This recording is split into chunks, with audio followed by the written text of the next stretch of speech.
Hi, I'm Kayla Hewitt. I'm Program Coordinator for NAATP. And for the last month, we've been spotlighting longstanding NAATP members as part of our membership month.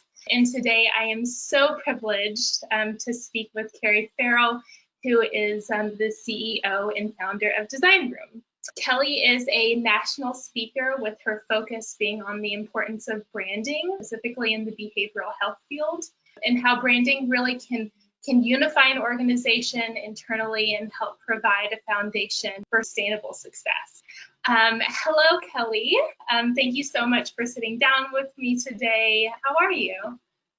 I'm good. Thank you, Kayla. This is going to be fun. It's going to be fun. I'm excited. Kelly, why don't you just start out by telling me a little bit more about designRoom? designRoom is a branding and design firm that has been focusing on behavioral health for the past 6 years. We were working in the hospital and healthcare sector for many years, and then we switched over to behavioral health, and it's been a really interesting and fun engagement with our clients in the sector. We find that mission-driven executives and leadership are really inspiring, and to do good work for them is really, really rewarding.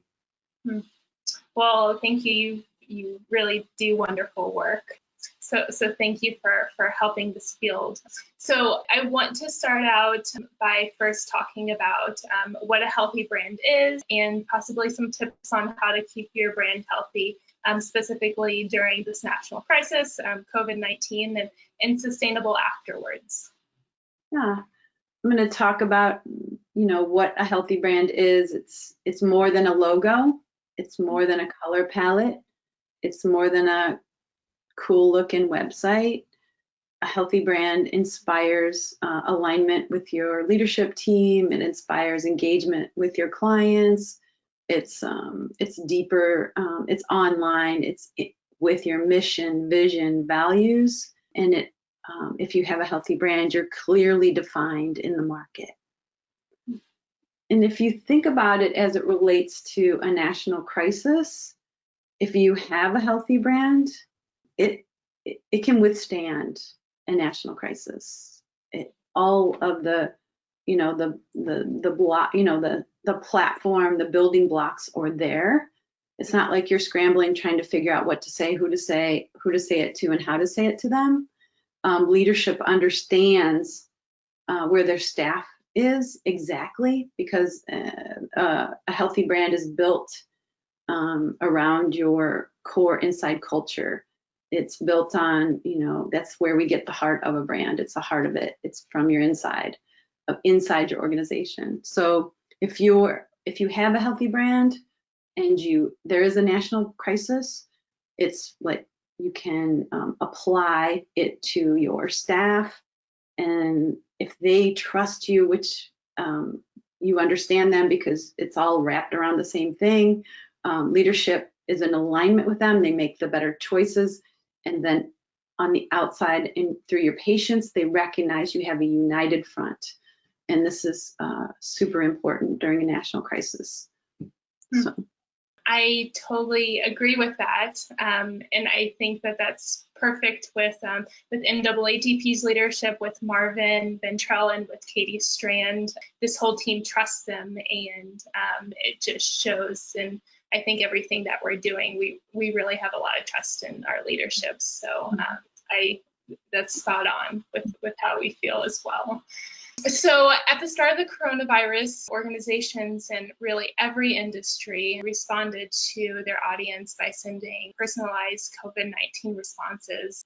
And specifically for addiction treatment providers, that meant relaying that they were, one, still open, and also the measures that they were taking to keep their patients and their staff safe to continue to serve their communities. So that leads me into my next question. COVID-19 has forced everyone to adapt their messages and marketing strategies. So what tips would you give a center that is struggling to adapt? So you have it, it's there. Well, don't stop communicating, that's for sure. Adapt. Also, no matter what maintain consistency and a continuity in your communications internally and externally. Just return to your core values. They're there. Everybody's in a panic, right? Just return to your core values, level set, because you're building brands on core values. Even if we work with a startup and if they have core values, you can build a healthy brand. You don't even need a mission and a vision. If they have core values, 3, 4 of them, you can build a really solid brand. Turn to that and understand that your audience is like, you know, what they're experiencing, and don't sell in your messaging. Be humanistic. Remember, they're people, they're a little nervous. Everybody is, you know, a little nervous. And I'm sure this has already been said, you know, many, many times, but we forget. Just be humanistic, be personal, go back to the basics, and then remind yourself what you stand for in the market, what makes you different, and align that with your core values. That's great. So my last question is, you know, NAATP is working really hard to be able to provide resources and guidance to our members and at the field of large, especially through our free webinars, our resource page, our connection platforms. We've been really trying to partner with other industry associations, really just in order to genuinely help and support our field. So why do you think that collaboration and connection are really more important than ever? So what I find is the pandemic has affected everyone, and we need to support each other. And you know, everybody's going to have a little different way of doing that. I just reach out. I mean, so to me, it's personal.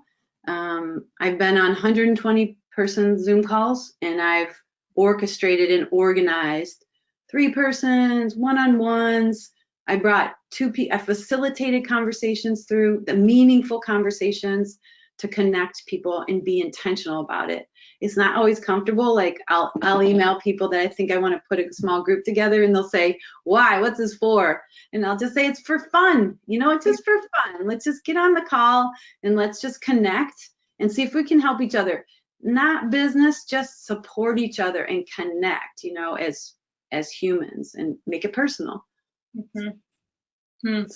Yeah, you know, I think with canceling our conference this year, we were really disappointed that that connection was going to be lost. So I think that's why we ramped up all of this connection, because we were like, we still have to have this, even though we want this in-person connection to come back. We still have to facilitate this with our members, because it's just so important to stay connected. Kelly, thank you so much for your time. I really think that what you said is just going to be really helpful to our members that are just trying to really like understand what to say and what to do and how to connect with their audience. And I think this is just a really great starting point. And I just thank you so much for sitting down with me today. We appreciate your support as an NAATP supporter member. You know that National Association of Addiction Treatment Providers has a soft spot in my heart, right? I do.